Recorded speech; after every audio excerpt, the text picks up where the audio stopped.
accused number 3 should present some evidence that is in the favor of court interpreted instructed and of purposes non-available. Motion is waived over from yesterday for the application. Thank you.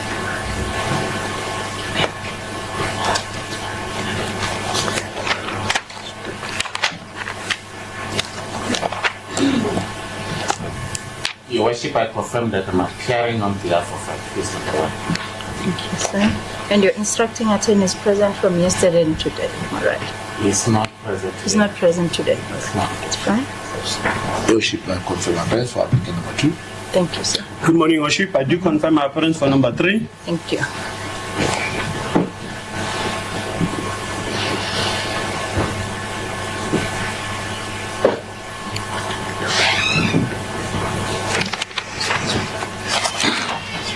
Before I proceed with the judgment in this bail application, I just want to establish from the defense as the state, is there anything that you feel that you omitted yesterday and you want to add? And I'm giving you that opportunity before I deliver my judgment. State. In fact, the onus is on the defense. Let me find out from the defense first. Advocate? None, Your Worship. Attorney for accused number 2. Worship, I do. All right, let me hear you. Worship, as we led evidence yesterday, Worship, things came out from the state which we did not expect. But however, the accused has brought the bank statements into our position, which we would like to submit as evidence for the bail application. How do you do that? Which procedure now? Because remember, I'm a creature of statutes. Your case is closed. It's evidence that you want to tender for me to consider as evidence. Worship, So which procedure? to reopen. It's when you avoid to say you are being a bail on new facts. The factors are here. The state has spoken. I take instructions. Right?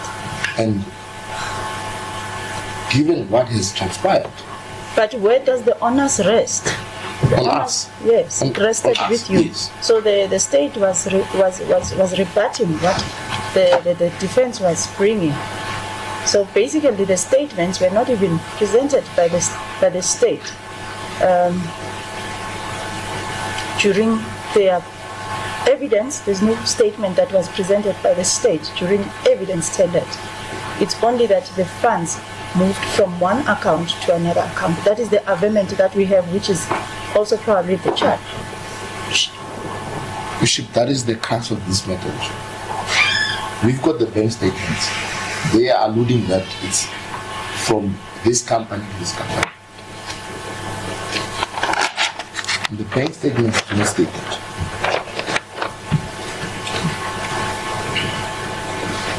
It's an inverse from the court. Remember, the bail, it's different from the trial. I just want us to make sure that we understand each other. The only criteria that I have here, it's in the interest of justice. That's the only thing that I have to deal with. Now, We should, based on that, I will not address the court. you're no longer handing that. You're no longer reopening your case. Probably. Remember, the criteria for bail, it's different from the criteria for the trial. So hence I'm asking, when you open your state case, your applicant's case, you must ensure that the primary factor, which is the interest of justice, has the effect on that statement. Bishop, I'll refer to what I said yesterday. I stated that we are not in trial yet Yeah. because of how the application went. I'm a creature of instructions, Bishop, but if the court knows that it's not a trial, No, it's not a trial. as please the court, Bishop. It's not a trial. Please the court, Bishop. Thank you. So I can carry on, deliver my ruling. Mr. Buchan. Thank you, sir. Thank you. Mr. Mabunda?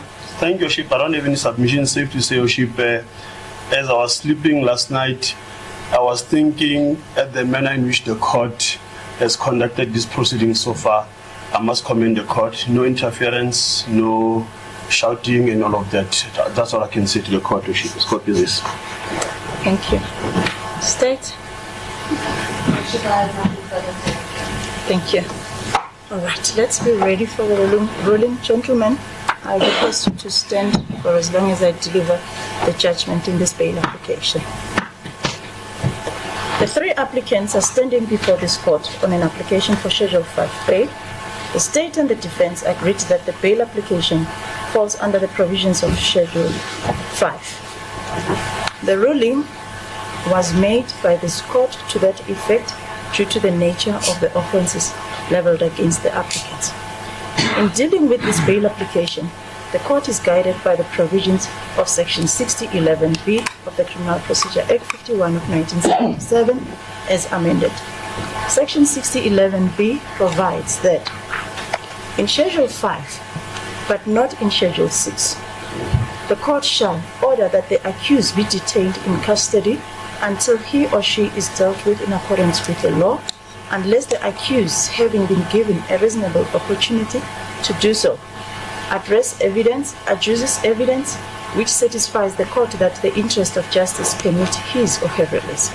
Section 60.11b creates a criteria that for an accused to be released on bail, evidence should be adduced. In this matter, the three applicants handed the affidavits marked as Exhibit A to C respectively as evidence. The state, in opposing this application, also handed affidavits marked Exhibits D and E, as well as the letter of employment marked as Exhibit F.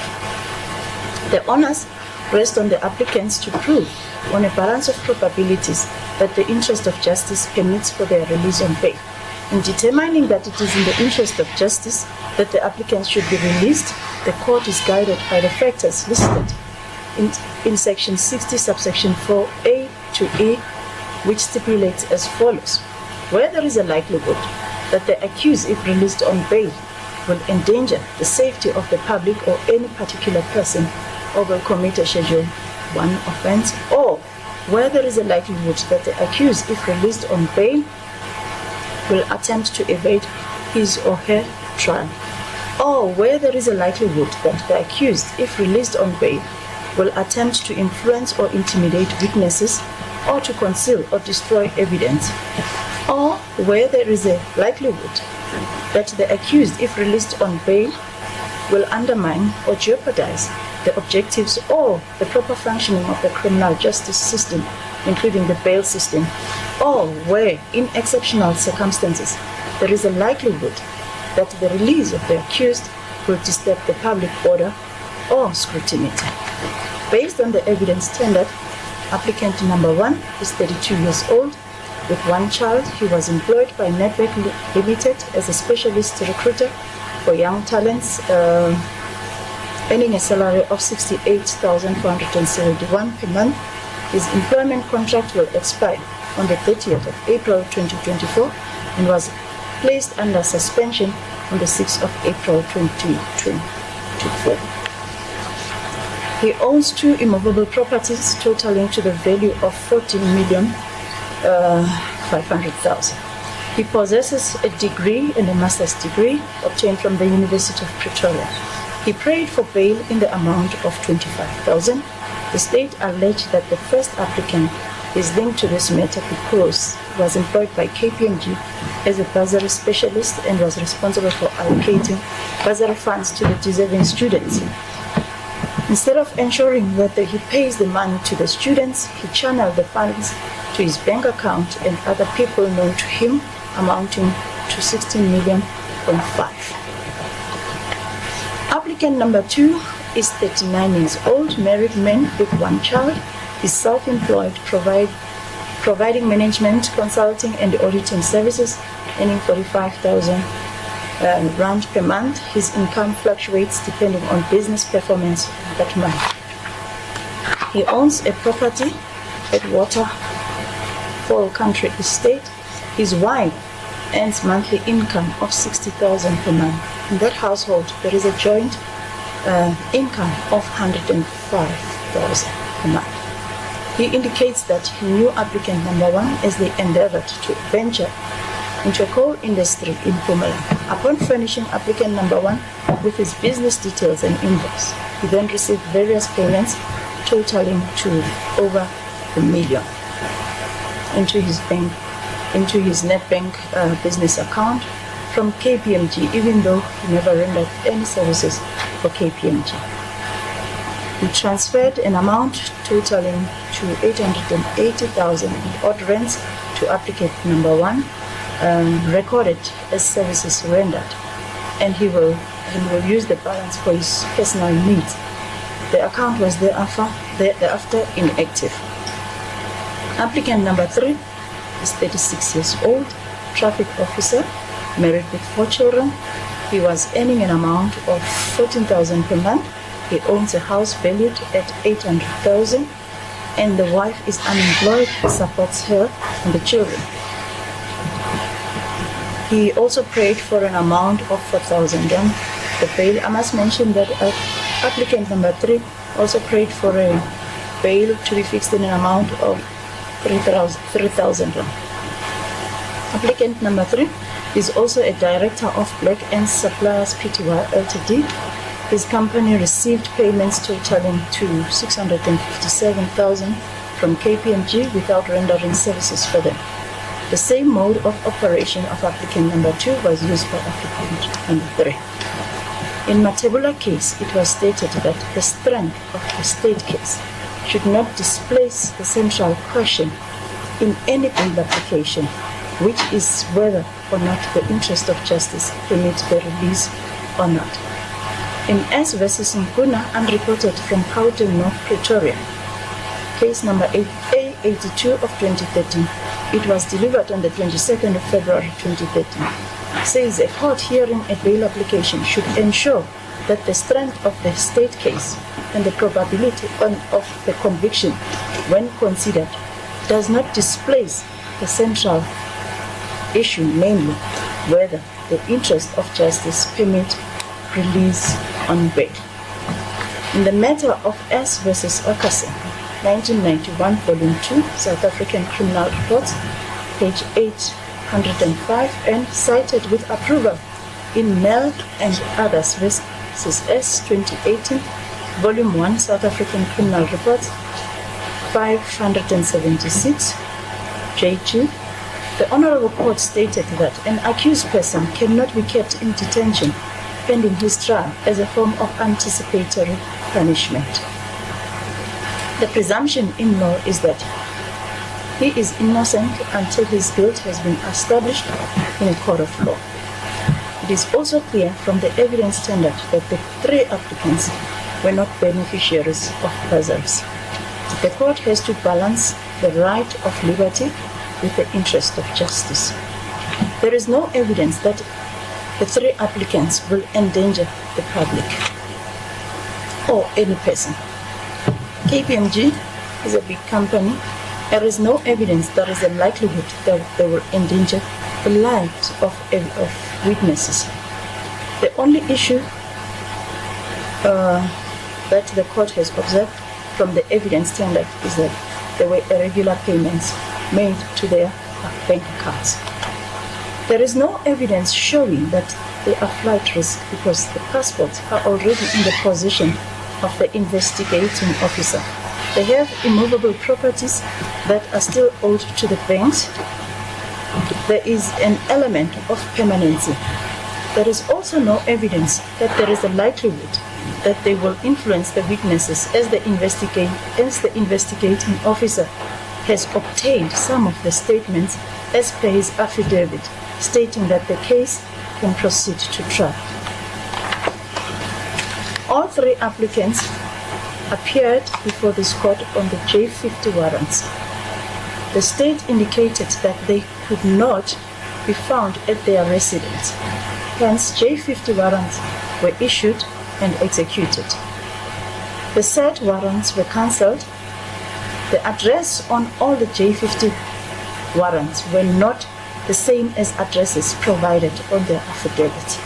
The investigating officer might have gone to search for them at the addresses which were incorrect because the address on the affidavit were verified and the addresses on the J50s differs with one the court has on the affidavit. There is no likelihood that they will jeopardize the proper functioning of the criminal justice or bail system. The factors listed in section 60 subsection 4A to E are not present, and that it indicates that the applicants managed to prove on a balance of probabilities that they should be released on bail. Education is a constitutional right enshrined by the Constitution under Section 29. Accused number 1 was in a position of trust in order to ensure that KPMG provides the needy and deserving young students for funding for their education. The country has a problem with the funding of education, hence companies like KPMG had to assist. The applicants were not men of straw, but possessors of qualifications who wanted to deny the kids education, which they possess. Accused number 3, as the law enforcement officer, had to ensure that they should have been abiding with the law. The bail amount suggested by applicant number 1, 2, and 3 are too low, as they are not indigent individuals, but directors of companies. The criteria for fixing the amount of bail is that it must be within the means of affordability of the applicants. The monthly income in the household of applicant number 2 is over 100,000 per month. That will be the reason why this court will not fix bail in the amount suggested by the 3 applicants. The bail of each applicant is fixed at an amount of 50,000 rand, with the following condition: that each accused attends court on every date, time, and venue that this matter is postponed to, remain in attendance until this matter is finalized, or your name is called. If you fail to attend court, warrant of arrest will be authorized immediately against the accused whose applicant is absent. Bail will be cancelled. Bail money will be forfeited to the state. And failure to attend court, it is a criminal offense punishable with a fine or term of imprisonment. The passports held by the investigating officer are to remain with the investigating officer until the finalization of this matter. The applicants are not to apply for new passports pending finalization of this matter. The applicants not to have contact with the state witnesses as per the list that will be provided by the State Council before the end of this day, being the 19th of April. So I request the State Council, the advocate, please compile a list of your witnesses, because they are not attached to the charge sheet, so that the defense and the accused will know which witnesses not to have contact with, and that will be, if they do have contact, so that they know they're in contravention. All right. Thank you. The court May is seated, gentlemen. Thank you. we will arrange a date or sheet for. Thank you. Thank you, Your Worship. I am going to request that the notice signed on to and hold the simple value.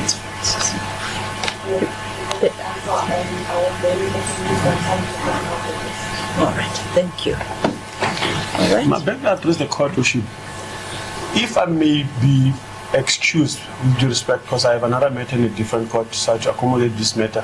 So the dates arranged and alias with my client on the And you'll confirm that date it's in before order, we postpone that as a date. court business. You are excused. I'll excuse you to that effect. Thank you so much. Worship. The list can be provided thereafter. I don't have a problem. All I need from you is just the arrangement of the date. I'll be waiting here because they're waiting as well, the media house. I just want to make sure that I postpone and everybody leaves. Then in the meantime, you can compile your list and give it to them.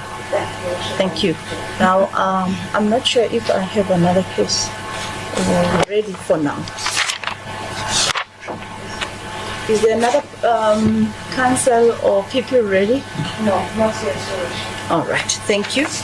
I'll have to adjourn now.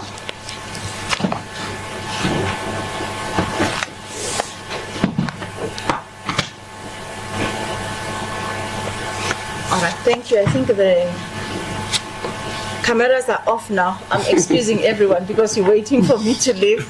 Then you can all leave because I have to do some admin work with the clerk. Then I'll be waiting for you As a court, while please. waiting. Thank you so much, Yoshi. Thank you.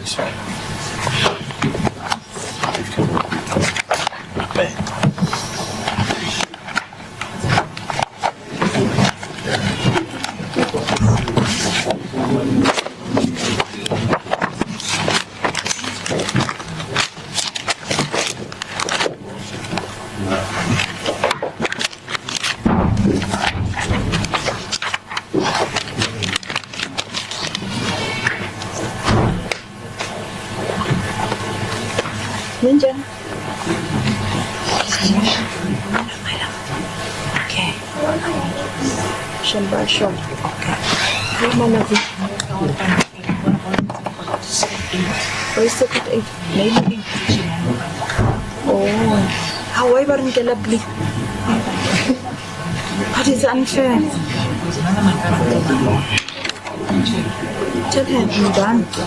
Yeah, it's a plea, it's a finalization for us. I will.